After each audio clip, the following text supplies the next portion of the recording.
Bon matin tout le monde! Aujourd'hui, je vous montre comment utiliser le site Quizzes, qui est un site qui ressemble un peu à Kahoot, mais qui a quelques différences qui me plaisent beaucoup. Donc, je compte me servir encore de Kahoot, mais Quizzes, je vais l'utiliser pour mes quiz de verbes, comme vous l'avez peut-être vu sur ma publication hier. Sinon, je vous montre ça sans plus tarder. Alors, quand vous allez vous rendre sur le site Quizzes, vous allez devoir vous créer un compte en cliquant sur Sign Up. Alors, c'est pas très compliqué. Je me souviens pas qu'est-ce que ça demande exactement, mais je vous conseille, si vous utilisez Google Classroom, de vous connecter avec Google. C'est ce que j'ai fait moi. Ça va simplifier les choses après. Alors, je vais aller, moi, me connecter via Login. Je me connecte via Google.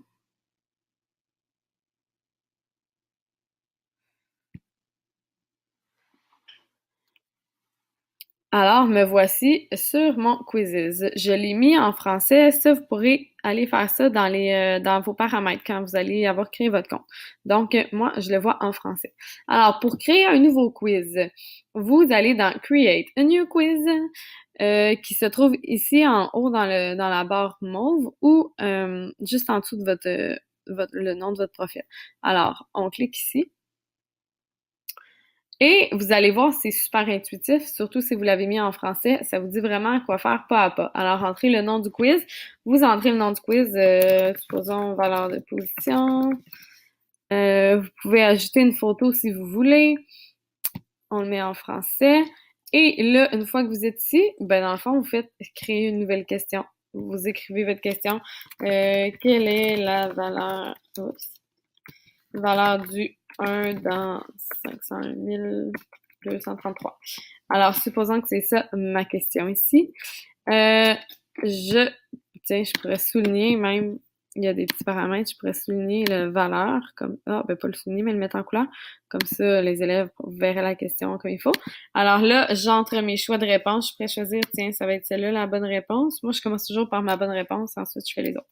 Alors, la valeur, c'est 1000. Mais ici, j'ai des élèves qui pourraient m'écrire que c'est les unités de 1000 parce qu'on se trompe avec la position. J'ai des élèves qui vont m'écrire que c'est 1 parce qu'il y en a un. Puis j'en ai d'autres qui vont se tromper comme ça. Alors, je mets 10 000. Je choisis ma bonne option, ma bonne réponse. Et je mets 60 secondes, 60 secondes, mais vous pourriez mettre plus ou moins selon les questions. L'important, c'est que vos élèves aient assez de temps pour y répondre. Alors, je mets ça ici. Vous pourriez aussi faire des réponses multiples. Donc, il faut qu'ils sélectionnent 2 réponses, par exemple. Là, si vous donnez un choix, alors vous faites multiple, vous allez pouvoir mettre 2 bonnes réponses. Moi, je continue comme ça. Alors, j'enregistre. Et là, je vais pas vous créer un gros quiz, alors je vais m'arrêter là. Mais dans le fond, vous cliquez sur le petit plus pour continuer à faire vos questions. Alors voilà, une fois que c'est fini, on dit fini quiz. Je choisis le niveau. Alors moi, je suis en 5e année, ce sont des mathématiques. Faut que je sélectionne ici. J'ai pas envie de chercher, alors je fais ça comme ça. Donc, mon quiz est prêt à être utilisé. Si je veux le tester, je peux cliquer sur Solo Game. Donc, dans le fond, c'est juste moi qui va jouer toute seule. Ça va fonctionner, puis je vais pouvoir le tester. Les options ici, Live Game, dans le fond, ça, c'est quand vous voulez jouer tous les élèves ensemble. Alors, tout le groupe ensemble, ça fait que quand on fait Live Game, ça devient un peu comme un Kahoot, à la différence que quand les élèves vont jouer, ils n'auront pas nécessairement les mêmes questions au même moment. Ils n'auront pas besoin d'attendre que les autres élèves aient répondu à la question pour passer à la question suivante. Dans le fond, chaque élève va y aller à son rythme une fois que tout le monde a commencé. Alors, si on clique sur Live Game, on a plusieurs options. Là. Moi, je vous conseille de regarder ça ici avant. Alors, si on a mélangé l'ordre des questions pour les étudiants. Donc, leur question va apparaître sur leur Chromebook, pas sur le TNI comme avec Kahoot. Donc, est-ce qu'ils ont les mêmes questions au même moment? Ça peut être pertinent que non, si on veut pas qu'ils se suivent et se copient. Des fois, il y en a qui aiment faire ça parce qu'ils sont très compétitifs. Là, dans le fond, c'est sur leur Chromebook, c'est leur truc à eux. Alors, moi, je le fais quand je suis en groupe puis je mélange l'ordre des questions. Je mélange aussi l'ordre des réponses, donc ils peuvent encore moins regarder ce que fait le voisin. Ils n'ont pas les réponses aux mêmes places sur leur écran. J'affiche les réponses après que les élèves aient répondu aux questions. Et à la fin, ils ont comme un petit un petit corrigé, là, il voit toutes les questions avec les réponses.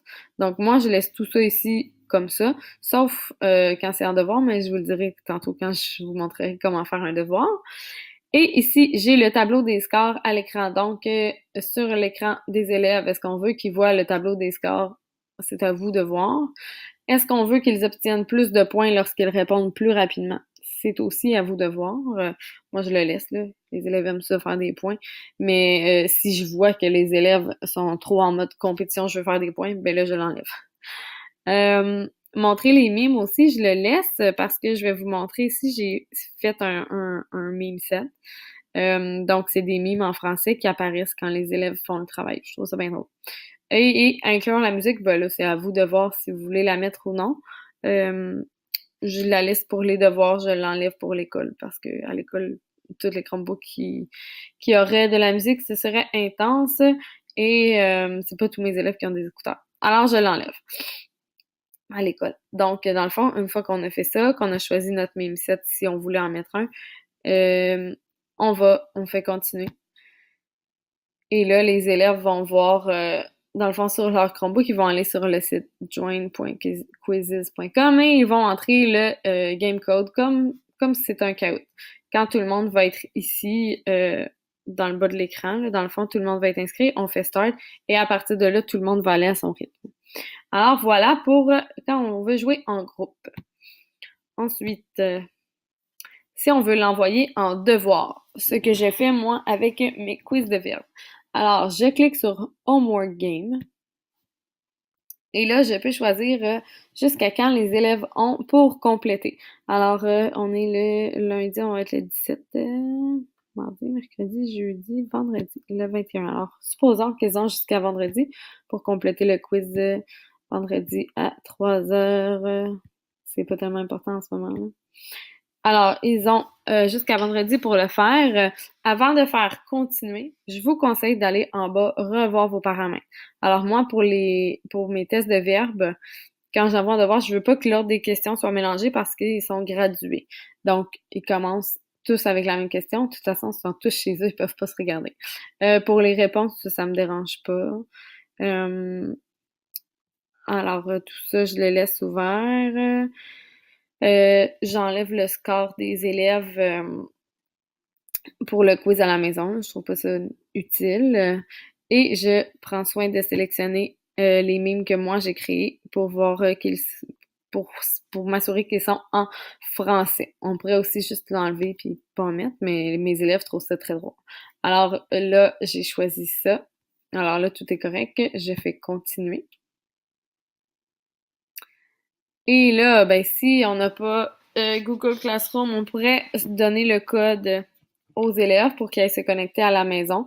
Mais si on a Classroom, c'est encore plus facile pour les élèves. Dans le fond, ils vont aller sur leur Google Classroom parce que nous, on va le mettre là-dessus. Alors là, supposons que je pourrais le mettre sur le groupe test, qui est mon groupe d'enseignantes. J'ai 3 enseignantes parce que ça fonctionnait pas dedans. Voyons, ça ne fonctionnait pas pour s'inscrire si on n'était pas de la même commission scolaire. Donc j'en ai 3 seulement qui ont réussi à s'inscrire. C'est dommage, mais je vais pouvoir vous montrer des choses quand même. Alors ici, le titre, ben là, je pourrais dire Quizzes sur la valeur de position. Ici, ben là, la consigne est claire. Cliquez sur le jeu pour lancer. On pourrait programmer quand est-ce que ça va arriver sur notre Classroom. Ben, je l'ai pas essayé en fait, là, mais moi, je le mets comme ça arrive maintenant. Quand je mets le devoir, c'est que les élèves peuvent commencer à le faire. Et là, je fais attribuer. OK, alors là, ben, dans le fond, mon devoir devrait être arrivé sur mon Google Classroom. Juste pour être certaine, ben, je vais m'en assurer. Alors, je vais cliquer. Moi, j'ai mon Classroom dans mes extensions. Je vais aller sur mon groupe test. Alors là, vous voyez, si on va dans Travaux et devoirs, alors le quiz sur la valeur de position est arrivé. Donc, les élèves, en cliquant là-dessus, vont pouvoir cliquer sur le quiz et aller le faire. Vous allez voir, là, ça va demander aux élèves de se connecter. Pratiquez-le à l'école. À la maison, ils vont être rendus super bons. Moi, tous mes élèves ont réussi. Alors là, oui, ça c'est beau.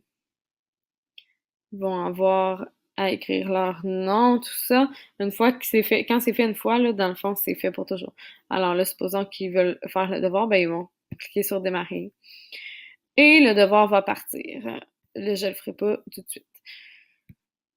Pour vous, enseignants, quand vous voulez voir si les devoirs sont faits. Supposons, là, j'en avais mis un hier pour que les profs qui étaient là aillent juste essayer pour que je vous montre de quoi ça a l'air. Alors, pour voir le devoir sur Quizzes, vous voyez, là, ici, j'ai un élève qui l'a remis et j'ai 2 attribués, ça veut dire c'est 2 personnes qui ne l'ont pas fait. Alors, si je veux cliquer, si je veux voir qui a fait son devoir, ben, je clique ici, puis là, c'est sûr que là, avec 3 élèves, ça fait pas beaucoup de personnes, mais là, j'ai un devoir remis ici. Je peux cliquer dessus pour aller voir ses réponses. Donc, sur cette question, il en a eu 5 de bonnes, 2 qui étaient pas bonnes. Je peux voir ici c'est lesquelles. Si je veux aussi sur le site de Quizzes, je peux aller voir plus précisément qu'est-ce qu'elle avait répondu à ces questions-là qui sont en rouge ici pour voir c'est quoi sa difficulté. Mais là, comme c'est pas tellement des questions pertinentes, là, c'est des questions sur moi, ben j'ai pas besoin d'aller voir vraiment ses réponses. Mais voilà, avec mes élèves, je pourrais le faire. Donc, j'espère que ça répond à vos questions pour comment utiliser Quizzes, comment l'envoyer sur votre Google Classroom. Par rapport à mes quiz de verbes, ben dans le fond, c'est pas des super gros quiz, c'est comme des petits quiz juste pour voir les élèves, ça va les aider à situer, bon, est-ce que j'ai assez étudié ou pas du tout. Donc, c'est à choix de réponse. Ici, j'explique dans le fond pourquoi ils doivent étudier leurs verbes, comment sont séparés les verbes parce qu'ils sont séparés en blocs. Donc, tout ça, ça dit qu'il va y avoir des quiz. Là, pour l'instant, c'est 20 questions, mais je vais augmenter au cours de l'année. Et je leur suggère, s'ils ont moins de 14 sur 20, de poursuivre l'étude et de reprendre le quiz. Donc, voilà. Alors ça, dans le fond, vous pouvez la télécharger. J'ai laissé le lien sur ma page Facebook. Et en bas de ça, ben ça ici, c'est la feuille à donner aux élèves. Et en bas, ben, ça, c'est la feuille pour vous. Alors, c'est les liens vers mes quiz qui vont venir au cours des semaines. Alors, moi, dans le fond, je fais 3 semaines des blocs de verbes et ensuite une semaine de révision des 3 blocs. Alors, je vais avoir un quiz pour la révision pour les temps à l'étude en 5e année. Alors voilà, vous pouvez utiliser tout ça si ça vous tente.